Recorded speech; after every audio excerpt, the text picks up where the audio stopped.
آپ ہادیہ ای میگزین مضمون کی آڈیو ریڈ آؤٹ سماعت کر رہے ہیں۔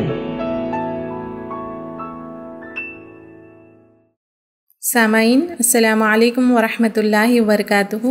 میں ناظرہ نیرہ ہادیہ کے شمارہ نومبر 2025 کے مضمون کی آڈیو پروگرام میں آپ کا استقبال کرتی ہوں۔ آئیے ہم اس کا آغاز ہادیہ کے زمران نور سے کرتے ہیں، جس کا عنوان ہے درس قرآن، اور اس کی رائٹر حبیبہ مدنی صالحاتی ہیں۔ اعوذ باللہ من الشیطان الرجیم، بسم اللہ الرحمن الرحیم۔ ان اللہ یأمر بالعدل والاحسان وإيتاء ذي القربى وينهى عن الفحشاء والمنكر والبغي يعظكم لعلكم تذكرون۔ صدق اللہ العظیم۔ سورہ نحل آیت نمبر 90۔ ترجمہ: اللہ عدل و احسان اور صلہ رحمی کا حکم دیتا ہے، بدی و بے حیائی اور ظلم و زیادتی سے منع کرتا ہے۔ وہ تمہیں نصیحت کرتا ہے تاکہ تم سبق لو۔ مفسرین کے مطابق یہ آیت مکہ مکرمہ میں نازل ہوئی۔ اس وقت مسلمان مکی دور کی مشکلات اور کفار کی سختیوں سے گزر رہے تھے۔ اس مختصر سے فقرے میں 3 ایسی چیزوں کا حکم دیا گیا ہے جن پر انسانی معاشرے کی درستگی کا انحصار ہے۔ آیت میں اللہ نے بنیادی اخلاقی اور سماجی اصول عطا فرمائے۔ ایک روایت میں آتا ہے کہ عثمان بن مظعون رضی اللہ تعالیٰ عنہ فرماتے ہیں کہ جب وہ رسول اللہ صلی اللہ علیہ وسلم کے پاس بیٹھے ہوئے تھے تو آپ صلی اللہ علیہ وسلم نے اچانک اپنی نظر آسمان کی طرف اٹھائی، پھر دائیں جانب زمین کی طرف جھکائی۔ اس کے بعد آپ صلی اللہ علیہ وسلم نے عثمان بن مظعون رضی اللہ تعالیٰ عنہ کو چھوڑ کر اپنا سر جھکایا، گویا کہ کچھ سمجھنے کی کوشش کر رہے ہوں۔ جب آپ صلی اللہ علیہ وسلم نے اپنی بات مکمل کر لی تو آپ صلی اللہ علیہ وسلم کی نظر دوبارہ آسمان کی طرف اٹھی اور پھر واپس عثمان بن مظعون رضی اللہ تعالیٰ عنہ کے پاس تشریف لائے۔ عثمان بن مظعون رضی اللہ تعالیٰ عنہ نے پوچھا، اے محمد صلی اللہ علیہ وسلم، آپ کے پاس بیٹھے ہوئے یہ کیا ہوا؟ میں نے آپ کو ایسا کرتے ہوئے کبھی نہیں دیکھا۔ رسول اللہ صلی اللہ علیہ وسلم نے فرمایا، تم نے مجھے کیا کرتے ہوئے دیکھا؟ عثمان رضی اللہ تعالیٰ عنہ نے کہا، میں نے آپ کو آسمان کی طرف دیکھتے ہوئے دیکھا، پھر آپ نے نظر نیچے کی اور پھر آپ میری طرف آئے اور اپنا سر جھکایا جیسا کہ کچھ سمجھ رہے ہوں۔ رسول اللہ صلی اللہ علیہ وسلم نے فرمایا، کیا تم نے یہ محسوس کیا؟ عثمان رضی اللہ تعالیٰ عنہ نے کہا، جی ہاں۔ رسول اللہ صلی اللہ علیہ وسلم نے فرمایا، ابھی ایک اللہ کا پیغام لے کر فرشتہ آیا تھا جب تم یہاں بیٹھے تھے۔ عثمان رضی اللہ تعالیٰ عنہ نے پوچھا، اللہ کا فرشتہ؟ رسول اللہ صلی اللہ علیہ وسلم نے فرمایا، جی ہاں۔ عثمان رضی اللہ تعالیٰ عنہ نے پوچھا، اور اس نے آپ سے کیا کہا؟ رسول اللہ صلی اللہ علیہ وسلم نے سورہ نحل کی یہ آیت تلاوت فرمائی۔ بسم اللہ الرحمن الرحیم۔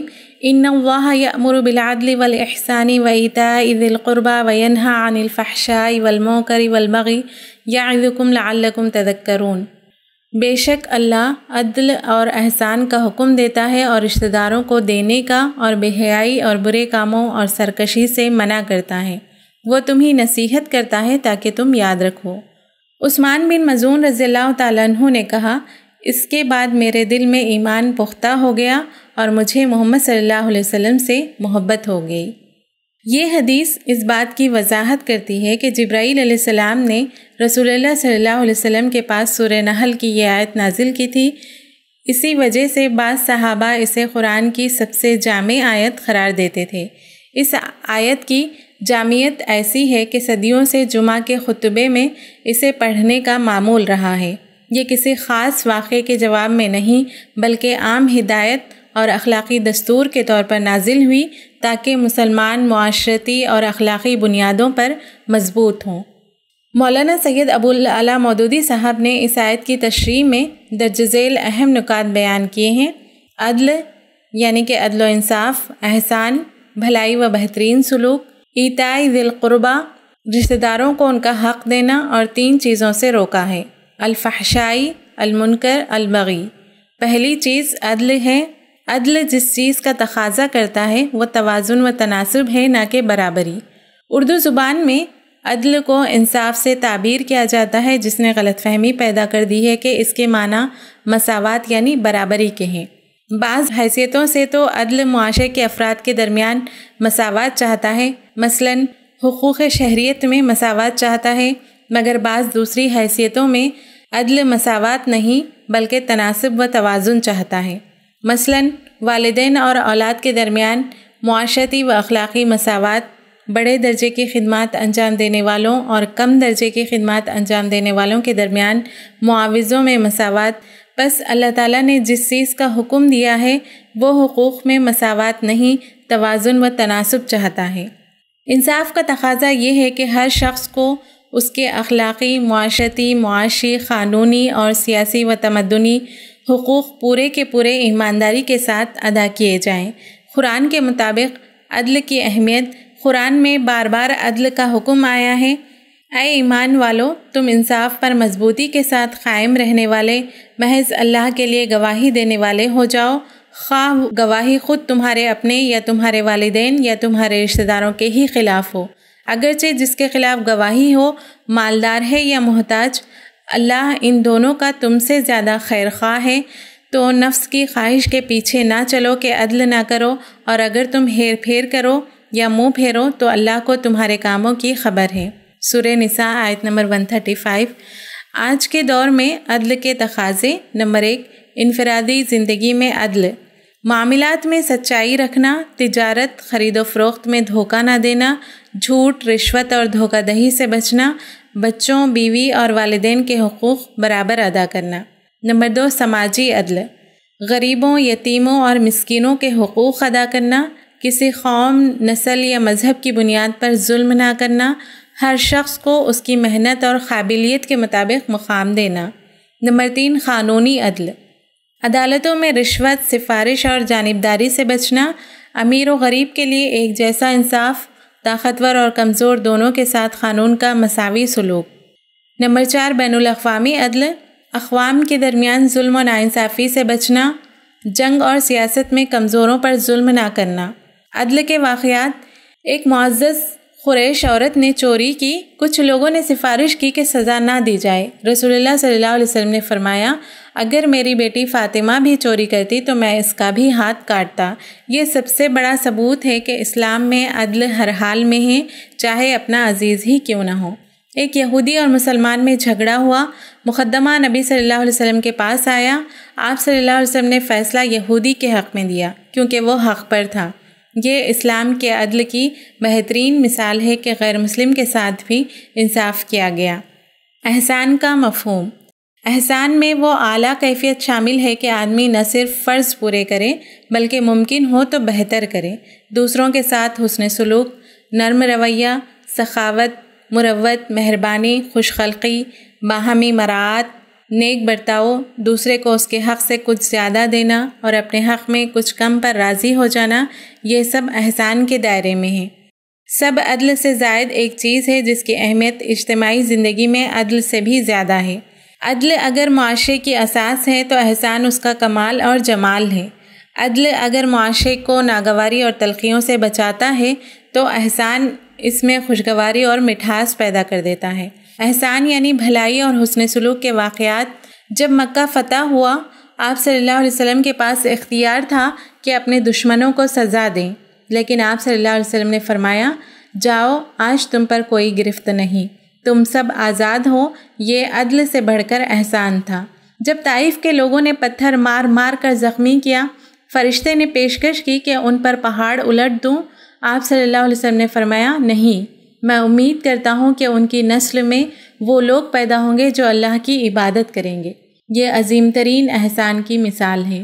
رشتہ داروں کا حق دینا: مولانا مودودی علیہ رحمہ کہتے ہیں کہ اس سے مراد مالی امداد ہو سکتی ہے، جذباتی اور اخلاقی تعاون، ضرورت میں مدد اور وہ چیزیں جو تعلقات کی مضبوطی کے لیے فرض ہیں۔ یہ بہت اہمیت والا حکم ہے کیونکہ خاندان معاشرے کی بنیاد ہے۔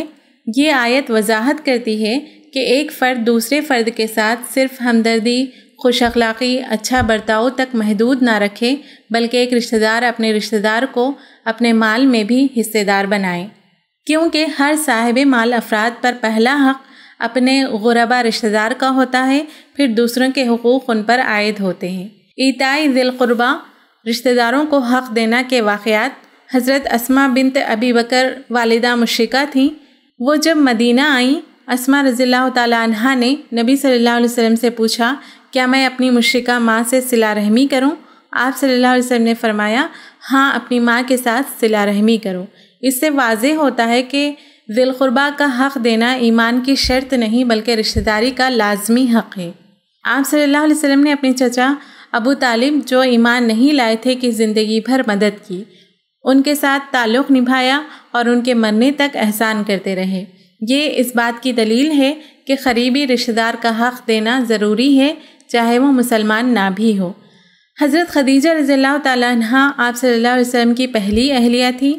وہ مالدار تھیں اور انہوں نے اپنے مال کو نبی صلی اللہ علیہ وسلم اور آپ کے رشتہ داروں پر خرچ کیا۔ یہ ایتائے ذی القربہ کا عملی نمونہ ہے۔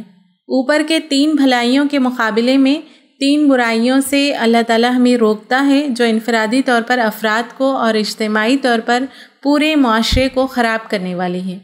نمبر 1، فحشاء۔ ان برائیوں میں سب سے پہلی برائی فحشائی ہے۔ اس کے معنی ہیں وہ برائیاں جو واضح طور پر بے حیائی والی ہوں، زبان، نظر، اعمال میں جو شرمناک ہو، ہر وہ برائی جو اپنی ذات میں نہایت قبیح اور فحش ہے، مثلاً بخل، زنا، محرمات سے نکاح کرنا، عمل قوم لوط، گالیاں بکنا، بد کلامی کرنا۔ اس کے علاوہ عریانی اور بے حیائی کرنا، عورتوں کا اپنے آپ کو ہر جگہ نمائش کرنا وغیرہ۔ نمبر 2، منکر، وہ برائیاں جسے دین و عقل دونوں برا قرار دیتے ہیں۔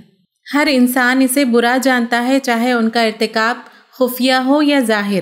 رسول اللہ صلی اللہ علیہ وسلم نے فرمایا تم میں سے جو کوئی برائی یعنی منکر دیکھے تو اسے اپنے ہاتھ سے بدل دے، اگر اس کی طاقت نہ ہو تو زبان سے، اور اگر اس کی بھی طاقت نہ ہو تو دل سے برا سمجھے۔ یہ ایمان کا سب سے کمزور درجہ ہے۔ صحیح مسلم۔ یہ حدیث اسلامی معاشرے کی اخلاقی حرارت کو ظاہر کرتی ہے۔ ایمان والا شخص منکر یعنی غلطی، ظلم، بے حیائی یا نافرمانی کو دیکھ کر خاموش نہیں رہتا۔ اس میں عملی، لسانی اور قلبی رد عمل 3 درجے بتائے گئے ہیں۔ نمبر 3، بغی۔ بغی کا مفہوم ظلم، زیادتی، حدود سے تجاوز کرنا ہے، دوسرے کے حق پر دسترازی کرنا، خواہ وہ حقوق خالق کے ہوں یا مخلوق کے۔ اللہ چاہتا ہے کہ بندے سوچیں، یاد رکھیں اور اپنی زندگی میں یہ اصول اپنائیں۔ یعظکم میں نرمی اور محبت کا پہلو ہے، جیسے کوئی استاد یا والدین خیر خواہی سے نصیحت کرتے ہیں۔ لعلکم تذکرون بتاتا ہے کہ مقصد یہ ہے کہ انسان بے خبر نہ رہے بلکہ بیدار ہو اور ان احکام کو عملی زندگی میں یاد رکھے۔ ہادیہ مضمون کی آڈیو سماعت کرنے کے لیے شکریہ۔ امید ہے کہ آپ کو پسند آیا ہوگا۔ ہمیں آپ کے مشورے کا انتظار رہے گا۔ اپنا مشورہ، تبصرہ اور مضامین editor@hadia.in پر ارسال کریں اور ہادیہ ای میگزین کے مضامین کو پڑھنے کے لیے ویب سائٹ www.hadia.in سبسکرائب کریں۔ انشاءاللہ ہم اگلے ہادیہ ای میگزین کے شمارے سے دلچسپ مضامین کی آڈیو لے کر حاضر ہوں گے۔ تب تک کے لیے اجازت۔ اللہ حافظ۔